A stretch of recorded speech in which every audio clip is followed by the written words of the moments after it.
Hi everyone, Phil Travis here, and this week's lesson, or at least part of it, is on the Revolutionary Age, nationalism, and the Republican spirit of the Enlightenment that embodied the formation of new nations throughout the globe, from the United States down to the Americas, and of course in Europe. When thinking about the American Revolution, and for that matter, we'll just consider all of the revolutions in this prompt here. What was so revolutionary about it? The American Revolution, for example, really only empowered white land-owning males.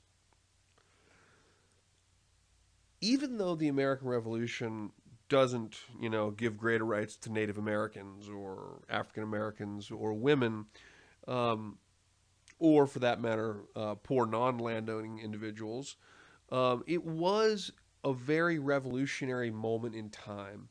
And the reason for this is because of what was driving it, the idealism behind it.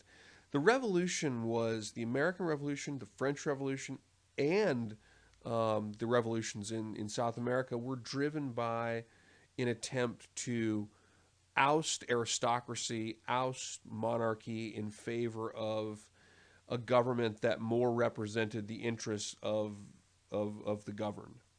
Um, and for a world of people that had really never known this before, had only known monarchy, really, this was a huge and revolutionary change. So, the American Revolution, for example, in this case, is an example of Republican experiment in self government. Republicanism has not the party, obviously. Republicanism. I mean, the Republican Party gets its name today from that, but republicanism is a broader term. And republicanism refers to basically a system that maximizes or allows for the maximization of individual liberty. And through the individual liberty of individuals, the society is made. So a republic generally has a looser, self-governing leadership. It's not as powerful a government, and the idea is that individuals can make their wealth rather than simply serving the monarchy. And the idea was that individuals would make their wealth on the republican system, but then they would give back to the system to maintain what in the Constitution was called the general welfare. Um, so it's an experiment in self-government. I hope that makes sense. Um, it's also the first revolution to break from a powerful colonial power. It's based on ideas of the Enlightenment, the Age of Reason, and so Thomas Jefferson adapted John Locke's idea, that the idea of natural rights, that all humans were somehow endowed with the rights to life, liberty, and and happiness. And yes, I do know how to spell happiness. Um, Sorry for that misspelling there. Um, of course, Locke had said life, liberty, and the pursuit of land. Um, Jefferson chose the more, I guess, the less promising term, the pursuit of happiness. That all humans did not were endowed with these rights, and that it was never just for a government to violate those rights. And of course, the revolutionaries would have very much seen the British monarchy as having violated those rights. So it was about individualism, it was about self government, it was about the freedom for individual advancement, it was also about the freedom of the individual. Um, it was, the revolutionary period more than anything else is an end of the aristocracy. It's an end of the age of rigid class systems, at least as it occurs in the Americas, in North America. Um, After the American Revolution, everybody was, addressed by titles like Mister. Before the Revolution, you weren't called Mister because these kinds of titles were reserved for those of the higher classes. But the Revolution and what the American Republican experiment is all about is actually the idea that there shouldn't be these hierarchical, rigid class systems, that instead there should be such opportunity for advancement in society, that anybody can come from any sector of society and advance themselves. I think that was a large motivating part of the revolution. The revolution also symbolizes a birth of nationalism. Nationalisms, rather than having your identity associated with a king, a monarch, or a religion, a nationalism is really like an imagined identity of a group or a people or a place that you associate with. And so the idea of your primary link to your identity being your country, which of course, if you know anything about the history of the United States, that's a very common theme, your identification with the country, with your imagined group. That's a very new phenomenon, and you really start to see it develop during the Revolutionary Age. It's an Enlightenment thing. Thomas Jefferson was a deist. He didn't believe, he wasn't a Christian in the traditional sense. Thomas Jefferson believed in this idea that the world was a Newtonian machine and that there was a God and a creator, but once the creator created the machine, it just functioned. And that is a very, very, very that's an idea of the Enlightenment, a period of reason, real change in how we thought about individuals, how we thought about government, how we thought about your rights as an individual. Human rights really comes from the revolutionary period, and this period is absolutely still influencing the world today. The American Revolution was certainly motivated to a significant extent by a number of very significant authors. Of course, here Thomas Paine, who wrote the book Common Sense, or the pamphlet Common Sense, which stirred the sentiment of the revolution. It promoted the idea that, it is only common sense that the individuals of America would rule themselves. And of course, here's the famous signing of the Declaration of Independence by the Second Continental Congress. When they signed this document, by the way, imaged here, of course, you see Franklin in the foreground. You also see John Adams, who is wearing the black in that group right there in the middle.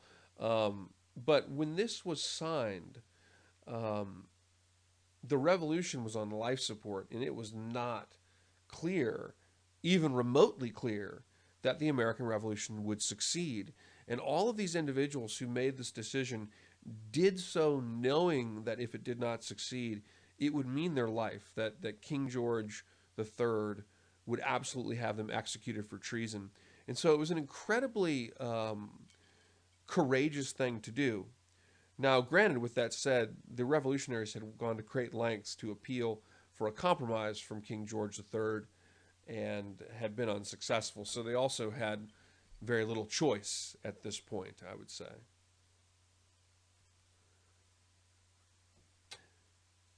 Really, I can't talk. I would love to sit here and talk about all of the battles of the American Revolution with you, but I can't really do that. But one thing I do want to emphasize, and this is an image from the surrender of General John Burgoyne at Saratoga in 1777. And what I want to emphasize is that the success of the American Revolution, sometimes we have this idea that the American Revolution was successful because we had the best men, and we had the best leaders, and we had the best soldiers, and we had the will. And while that's certainly true, I believe, nonetheless, the Americans were we were a somewhat ragtag revolutionary outfit compared to the British. Compared to the British were the most powerful force in the world, period. And in truth, the American Revolution had a lot of fortune and luck, and it was a lot of direct and indirect assistance, particularly from foreign powers and the international environment. So, for example, here you see the surrender at Saratoga. The surrender at Saratoga was significant largely because it was at that moment, and it's been argued whether or not this was actually the factor, but after that moment, the French entered the revolution on the side of the Americans. We got direct support from the French. The United States also, as you wound down to the end with the Battle of Yorktown in 1781, the British were very distracted. The French and the Spanish were fighting the British on the high seas, And in a lot of respects, every other imperial power in the world, which saw the British struggling with this American Revolution, took the opportunity to gang up on the British and make things hard for them, because those countries, Spain and France and Great Britain, were all competing for international power. And so this really facilitated the success of the revolution more than anything else. There was the international world. And of course, it's ultimately the final battle of the revolution is the Battle of Yorktown. Yorktown's in Virginia. And this was a case in which it was a victory for the United States, or for the American revolutionaries, that was fundamentally the result of the assistance of the French, as Admiral de Grasse was able to pin the the British soldiers at command of Admiral Cornwallis, or Lord Cornwallis, and prevent their resupply. And this resulted in a huge success for the Americans. That, of course, in the end, was the final surrender. Even though the treaty wasn't signed until 1783, this was the final battle in which George Washington and his French allies defeated the British in the American Revolution, thus concluding an incredibly significant moment, a nationalist revolution, resisting imperialism, resisting colonialism, opposing the British in favor of self-determination, in favors of individual liberties and individual rights. These were incredibly revolutionary ideas.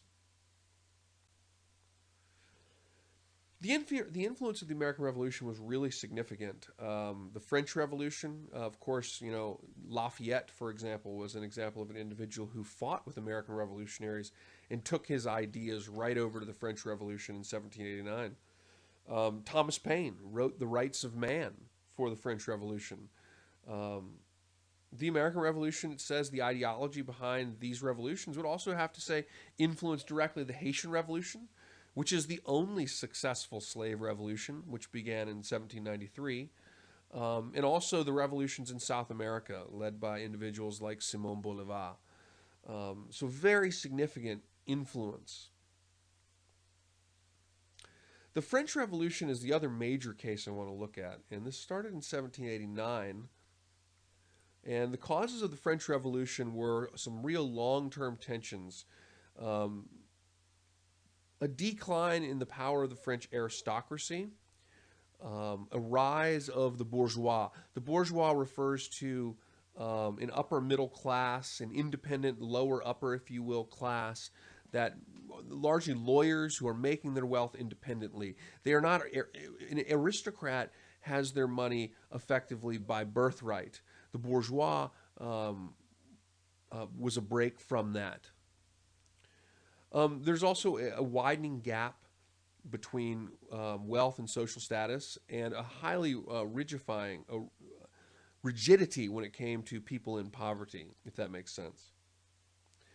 There's some short-term causes to the French Revolution. There was also, in addition to expanded poverty, and in addition to an entrenched aristocracy, you had a growing national debt. You had poor leadership at the hands of Louis XVI, not the 14th. The 14th was a very significant ruler. Weak leadership, though, of Louis XVI, growing national debt, and a problem with taxation.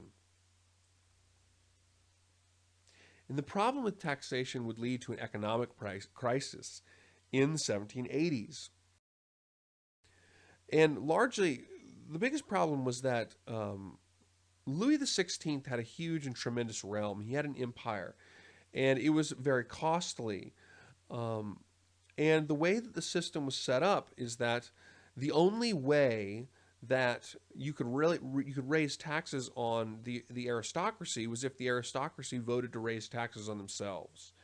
And as a result of that, the system stagnated. And Louis XVI, who was well-meaning but was never able to take initiative to actually fix the system until it was way too late. So there's a national crisis in France. France is a situation in which they have an economic crisis. There's incredible issues for the poor. People cannot afford basic necessities in many cases. And so there was an issue. There was basically the country was on the edge of collapse. And so the Estates General was to be convened. The last time it had been convened, by the way, was over 100 years before. Um, and the organization was designed to, um, well, the organization was designed not to really meet the social conditions of the time. Um, it was very difficult to raise taxes, as I said before. The taxes could only be raised if the two upper estates voted in favor of it. Um, so there's three estates. I'll show you a diagram in a second. But the French, this is basically the French Parliament. Effectively, the Estates General refers to basically the French Parliament, and it's made up of three estates. There was the Catholic Church made up one estate, the aristocracy made up an estate, and then the third estate was everybody else. And basically, in order to raise taxes on the aristocracy, the first two estates would have to vote for it, um, both of them. And so the result is that this never happens. They never raise the taxes that are going to be required to fix the problem. And so the third estate is largely bearing the brunt of the tax system and are very, very dissatisfied. This political cartoon depicts um, the way many the way that many Frenchmen would have seen the Estates General and the aristocracy.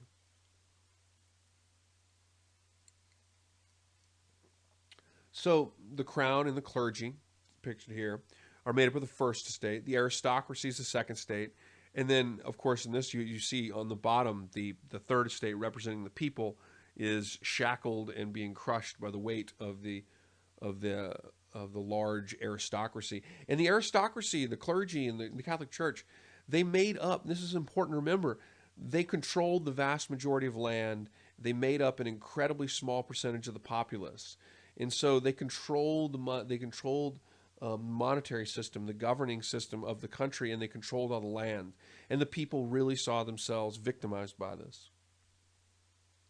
The revolution began in 1789, and it began particularly with the Third Estate leaving the Estates General, boycotting it in what is famously known as the court oath, in which the revolutionaries went to an indoor tennis court and effectively declared the Estates General null and void and declared a new constitution. This right here is a rendering of the tennis court oath. And it's really this moment that marks the beginning of the revolution. This is another image of the revolution. This represents the storming of the Bastille, which also occurred in 1789. The Bastille was a garrison, which was really kind of irrelevant in Paris, but the storm of the Bastille became an iconic and symbolic moment for the revolution. There's other cases. Women in the French Revolution were integral, and actually, it was when the women of Paris marched to Versailles. Versailles was the imperial palace. It was built by Henry the 14th, who was, I'm sorry, Henry the 14th, Louis the 14th, who Louis the 14th was the greatest, probably French monarch ever. He had tremendous power, Louis the 14th did, and he built a tremendous palace at Versailles. And Versailles, I mean, it's a massive, massive place. And the royal family was basically holed up in Versailles. They were trying to get away from the revolution that was taking part in Paris. And in October of 1789, basically an army of women marched to Versailles and forced the royal family to return to Paris, where they were effectively under house arrest and were fearful for their life. It's during that time period that Louis and his family will try to escape, and the revolutionaries will catch them and arrest them near the border with Belgium.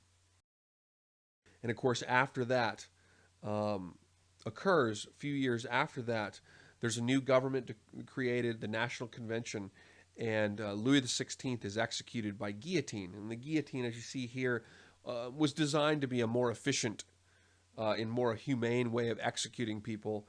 in this period of harsh justice, I would say, in which executions were rather common. And here you see Louis XVI, his severed head depicting in this image, depicting his execution. It's the execution of Louis XVI that really is the moment when the French Revolution takes a turn for the worst.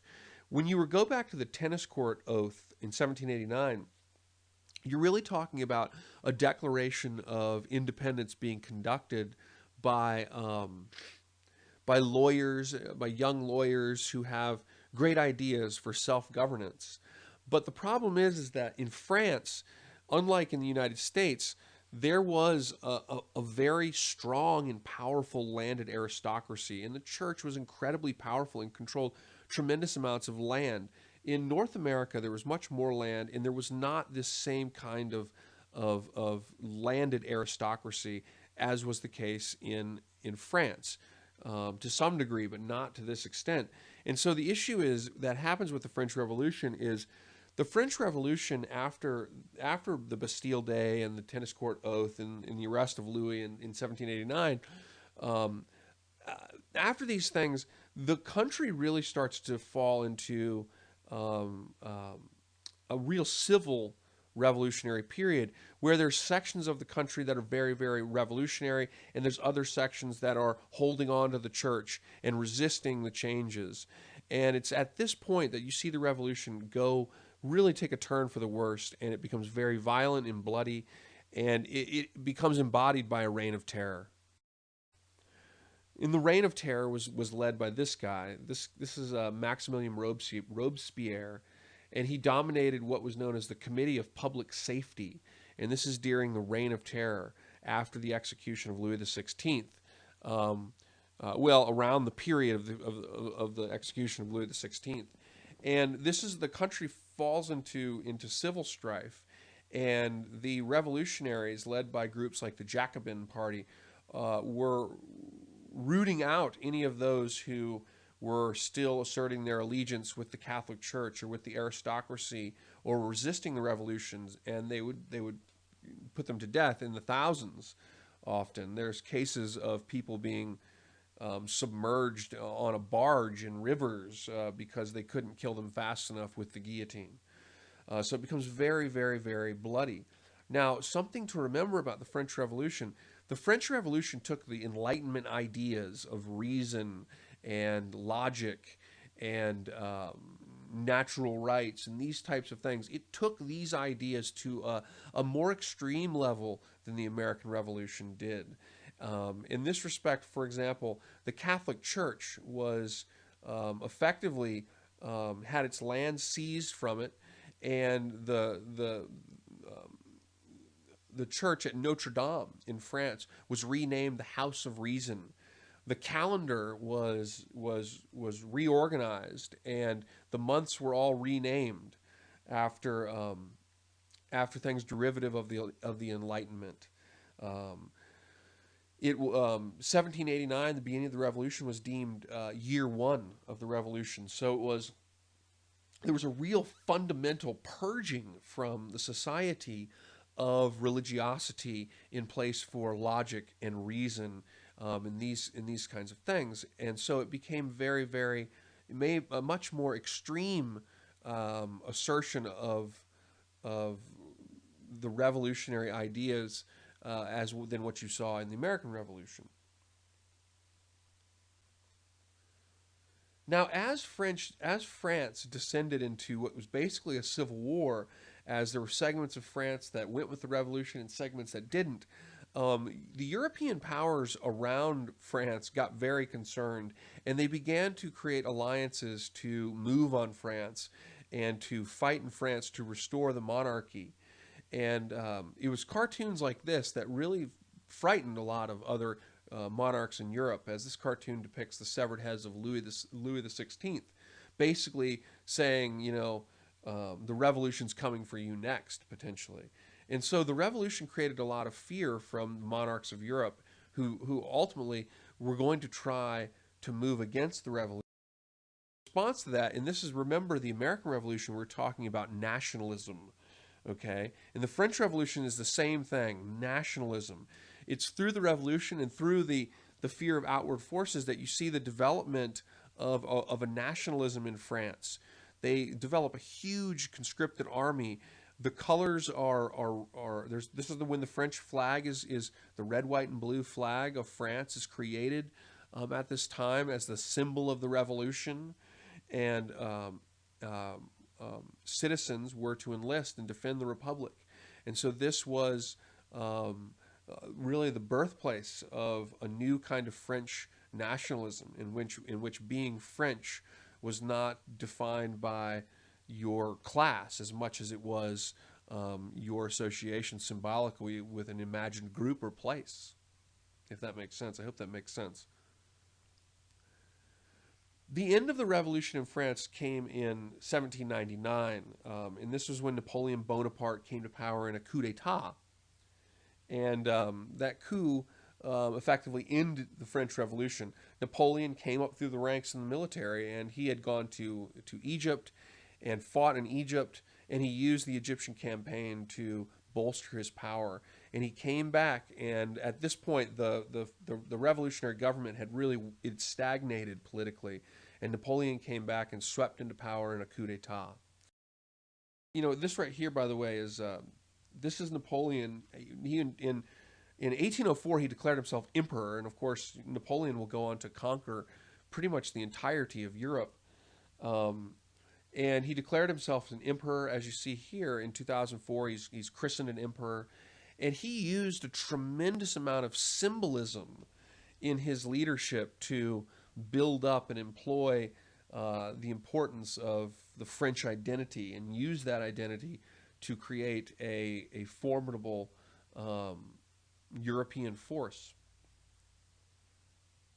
And of course, this is well before. In case anybody's wondering, this is long. This is about a decade almost before he invades Russia, which he did in 1812.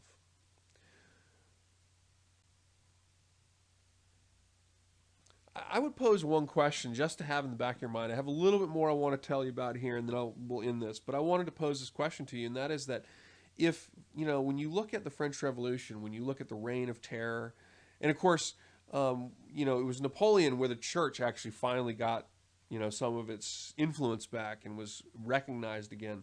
But when you look at the Reign of Terror of the French Revolution, the fact that an emperor comes to power in France 10 years after the beginning of the revolution, how can we gauge the revolution's success? And I would just pose that to you guys, and you can think about that or get in the discussion forum and discuss that. So the revolutionary period was incredibly influential, by the way, and I would suggest, this period of revolution still is influencing independence movements throughout the world today. The idea of self-governance, the idea of self-determination, the idea that society should not be governed by rigid class systems, even though in Europe still, Europe has still a much more rigid class system than you would find in North America at least. But that's one of the idea that people have certain human rights, the idea um, that people base their views of who they are on national identities. These are big changes that are happening, and they're still motivating revolutions and revolutionaries today. During the early 18th century, by the way, Simon Bolivar capitalized on the Napoleonic period, the rise, and also the defeat and collapse of Napoleon to begin their own revolutions and declare their own independence once Napoleon had been defeated ultimately at the Battle of Waterloo. And it was this man, as well as several others, but this man who was really one of the most influential South American revolutionary leaders. This is Venezuelan Simon Bolivar, who very much envisioned himself as like a George Washington for South America, and he sought a very similar goal. Bolivar wanted a South American republic like the United States, what she called Gran Colombia, that would be a union of independent South American states that would create a united South America.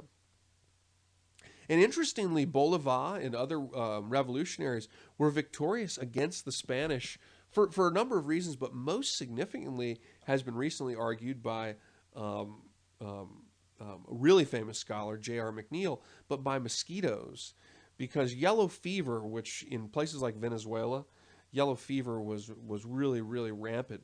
And the Venezuelans understood that, during certain time periods, you kept the high ground because there were less mosquitoes in the yellow fever, and they effectively got their Spanish opponents to um, camp out in lowlands and things like this where yellow fever was rampant, and it caused great suffering and death for the troops. And so to some degree, the revolutions of South America were successful because of environmental conditions, because of mosquitoes. And by the way, yellow fever is a horrible way to go. It causes great sickness and causes people to vomit black, bloody stuff. It's a very awful way to die. Here's a look at South America. This is a map of South America. And Gran Colombia comprised, and this is the last slide coming up, but Gran Colombia comprised, here you see, Ecuador, Gran Colombia, or today Colombia, Venezuela, and Panama were all comprised in Gran Colombia. Unfortunately, Gran Colombia fails because of competing political interests, geographical divisions, differences in viewpoints, and arguments over how power should be shared and who should control power in the country. There were also similar attempts at creating a unified Central American Federation, which lasted about a decade and unfortunately also ultimately fell apart, much to the sadness of Simón Bolivar. Simón Bolivar was disgusted by the fact and actually died in self-exile over the failure of these revolutions, at least the failure in his viewpoint. I mean, the revolution succeeded, but the failure to create a strong and independent state that was a confederation of these revolutionary states. Venezuela, and by the way, Bolivar, who is remembered in Caracas, Venezuela today, of course, but Bolivar also fought with revolutionaries in the other countries in this, what you see here, in places as far off as Ecuador. He was all over Gran Colombia. He wasn't just fighting in Venezuela. All right, well, I hope this is helpful. Sorry if I was stumbling on my words a little bit there a few times, but hopefully it came across pretty clear, and hopefully it's helpful. Let me know if you have any questions.